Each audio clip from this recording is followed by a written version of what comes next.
विश्वामित्र क्यों रे राजा, अगना में बिटिया कुआरी है मेरे भोले राजा, आ तो पी ले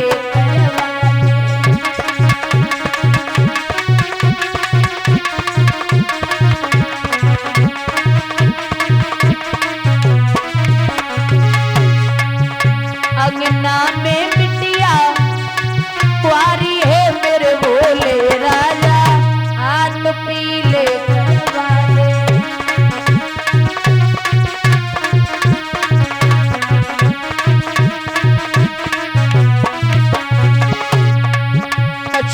धन की दर कार्य रे मेरे भोले राजा, हाथ पी ले करवा दे।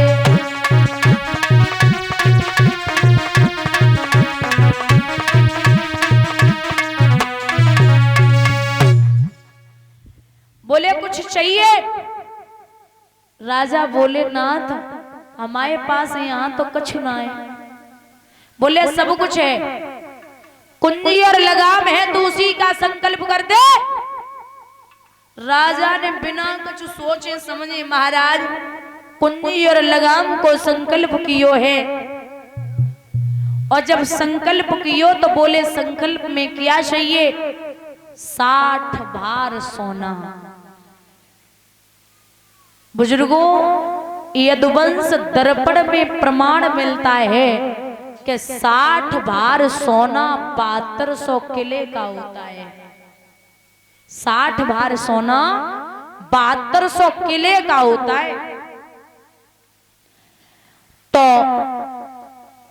बोले कुंजी और लगाम का संकल्प हुआ, चलो घर पे 60 भार सोना आपको दूंगा।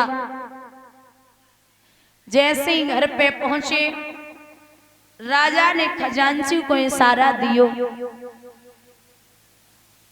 और बोले हैं जा खजाने से सोना निकाल के ला।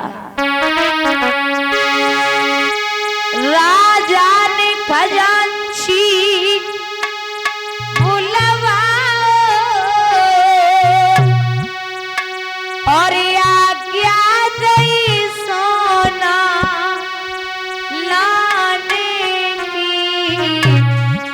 दादा। तब विश्वामित्र ने मुस्कुराए के अरे कह दई बात ठिकाने की।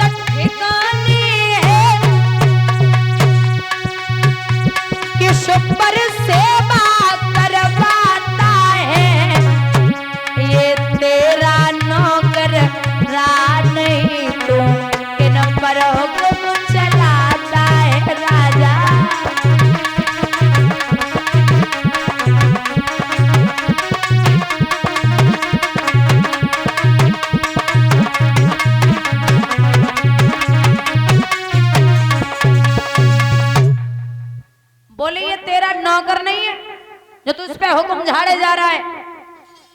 कुंजी और लगाम मेरे पास है। बोले महाराज धोखा हो गया, नाथ गजब है गयो। बोले अब क्या करेगा?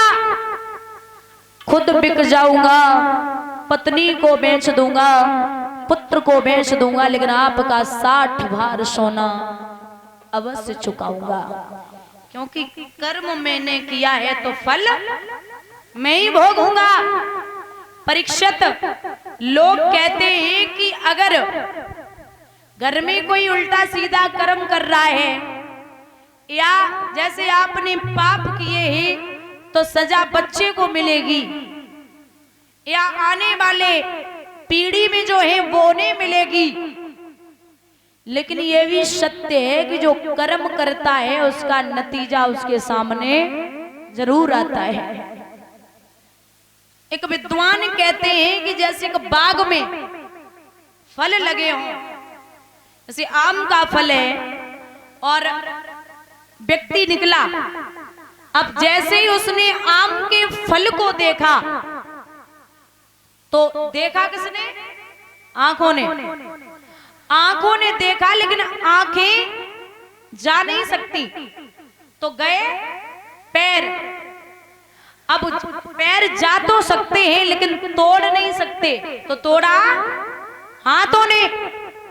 आंखों ने देखा, गए पैर और तोड़ा हाथों ने, लेकिन हाथ खा तो सकते नहीं, तो खाया मुख ने। अब मुख खा तो सकता है, दांत चबा तो सकते हैं, लेकिन स्वाद नहीं ले सकते, तो स्वाद लिया जिब्बिया ने। अब जिब्बिया स्वाद तो ले सकती है लेकिन रख नहीं सकती, तो रखा पेट ने। देखा आंखों ने, गए पैर, तोड़ा हाथों ने और खाया मुख ने, स्वाद लिया जिब्बिया ने, रखा पेट ने। अब जैसे ही खा के फुर्सत हुए तो बाग के माली को पता चला, वो भागा और भाग करके उसने 2 डंडे पीठ पे लगाए। अब भाई पीठ तो फालतू में ही पिट गई, उसकी तो कोई गलती नहीं थी।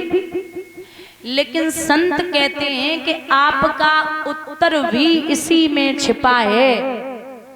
जब पीठ पे डंडे पड़े तो आंसू कहां से निकले? आंखों से। और देखा किसने था? आंखों ने। तो जैसा कर्म करोगे फल तो उसे ही मिलेगा। बोलिए गोविंद भगवान की।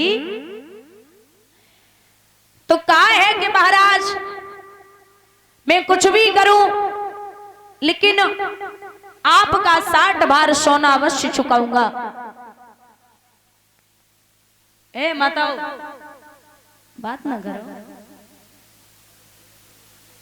इन्हें देख लियो करो, चुपचाप बैठे। ए बिटिया, ए अरे बस 1-1.5 घंटा और है, थोड़ी देर तसल्ली रखो। ऐसो मालूम जेलम बंद हो। बोले हैं कि नाथ आप नहीं जानते, अब मेरी पत्नी बहुत अच्छी है। ठीक है तो जा। महाराज पत्नी के पास पहुंचे राजा हरिश्चंद्र। पत्नी ने आते हुए देखा तो चरण धोकर के शरणागत लिया, घुटनों के बल बैठ गई। आइए श्रीमन, बड़ी कृपा की है जो मेरे यहाँ आप इतनी जल्दी आए हैं। और लेकिन आप रोज आते थे तो प्रसन्न लगते थे, लेकिन आज आपका चेहरा उदास है नाथ, बात क्या है? बोले कुछ मत पूछे। आज एक महात्मा ने आए के सारे राज्य को ले लियो। अरे महाराज राज्य गया जाने दो। अरे ये तो धन है, पता नहीं कब किसका हो जाए, तुम बेफालतू में ही चिंता करते हो, निश्चित रहिए। बोले देवी हम जा से परेशान ना है कि हमारो राज्य चलो गयो, हम तो जा से परेशान है कि राज्य गयो सो गयो, लेकिन 60 भार सोना कहां से आए? खुद बिक जाओ, मुझे बेच दो, पुत्र को बेच दो, लेकिन 60 भार सोना अवश्य चुकाओ। राजा तो टकटकी लगाए कि पत्नी को देख रहे, धन्य है देवी, तेने तो हृदय के दर्द को ही खत्म कर दियो। मोटी सी साड़ी बांधी, पुत्र को लंगोटी पहनाई, स्वयं राजा ने एक धोती बांधी है। और जब राज्य से चले तो आज जन्मभूमि माँ को प्रणाम करता है राजा। बोला मैया अब प्रेरणा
अब मैं तुझे छोड़ के जा रहा हूं। तो जब हरिश्चंद्र घर से चले, भयो अवध में शोर, जीव जंतु रोने लगे, कूकन लागे मोर। प्रजा के लोग राजा के पीछे पीछे। अरे हरिश्चंद्र बोले कहां जा रहे हो, क्या पागल हो गए?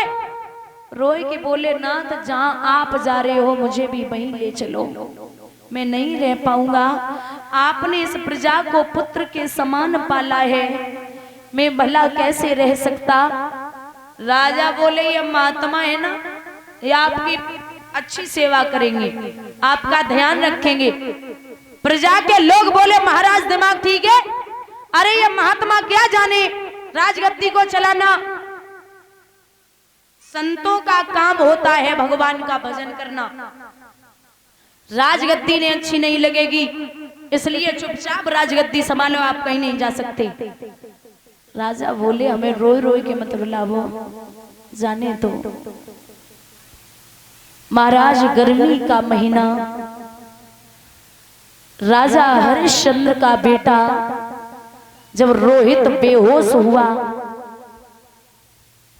तो विश्वामित्र बोले ओरे राजा जाए पानी पिलाए दे, अगर एक मर गो ना तो मेरा 60 भार सोने में से 20 भार सोना कम हो जाएगा।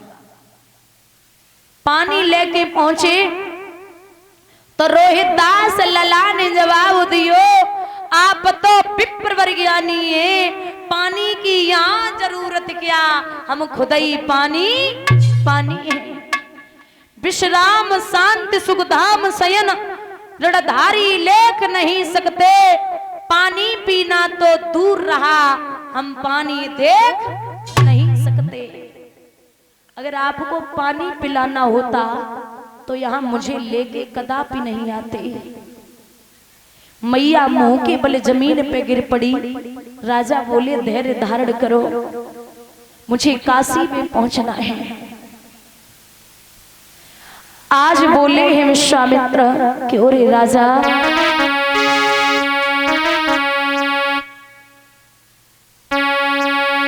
धीरे धीरे बोले पानी पी लो, पानी पी लो, पानी पी लो।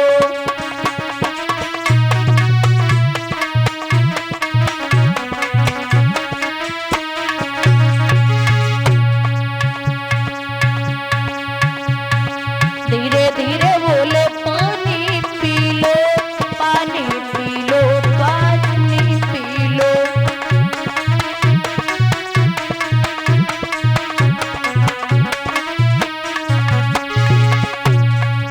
जल्दी से तुम पी लो तीनों नीर, नहीं तो हो जाएगी बहुत अधीर।